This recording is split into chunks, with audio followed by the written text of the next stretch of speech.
My name is Matthew Reeves. I'm Director of Archaeology here at James Madison's Montpelier. And where we're standing is in what we call the South Yard. This is the area where the house slaves for the Madisons both lived and worked. And what we're in the middle of is an archaeological investigation of this area.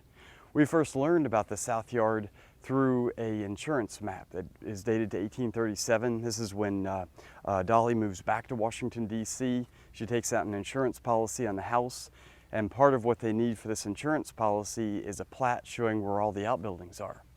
And we've used this plat. This plat's been incredibly important for allowing us to locate the outbuildings in this area. We just recently restored the house. We spent about 6 to 7 years doing the restoration of James and Dolly Madison's home.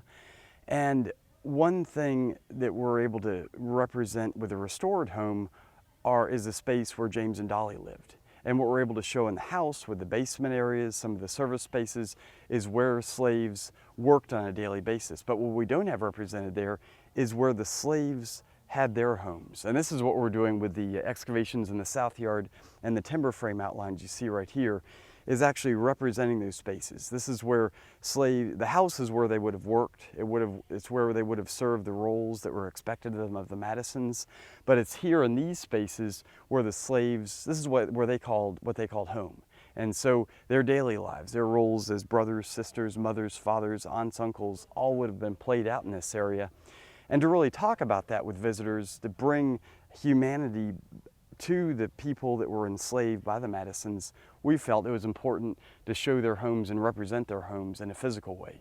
Because so many times when visitors come here, before we had these timber frames, people would understand that Madison had slaves, but to be able to understand what slaves' daily life was like and how they had, they were part of a much larger community was very difficult to do without these structures being either investigated archaeologically or the actual timber frames in place. We've got an archaeology team here at Montpelier that works here full-time.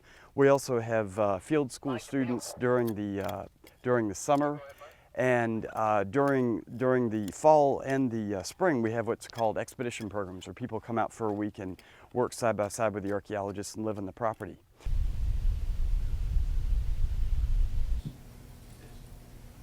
That's hard to say. Yes, I like. The tray you see here is kind of the creme de la creme of the artifacts we've recovered this summer, ranging from this bottle glass. This is part of a flask. You can see this grape design right here. This is just a beautiful example of a piece of embossed glass bottle from the 18th century. Part of an iron padlock with this is the body of the padlock, and this is the bail.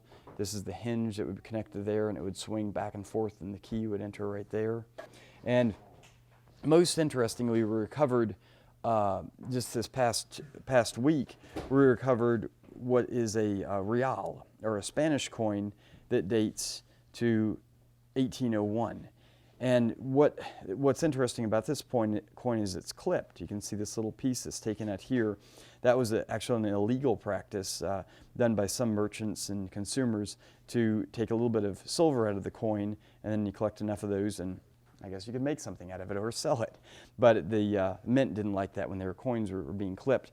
But what's more important about this coin is it's some direct evidence that slaves were engaged in marketing activities. They were selling items to either the Madisons, to their guests, to neighboring slave owners or neighboring community members to obtain cash or barter, to obtain some of the items you see right here. It's like 0.0.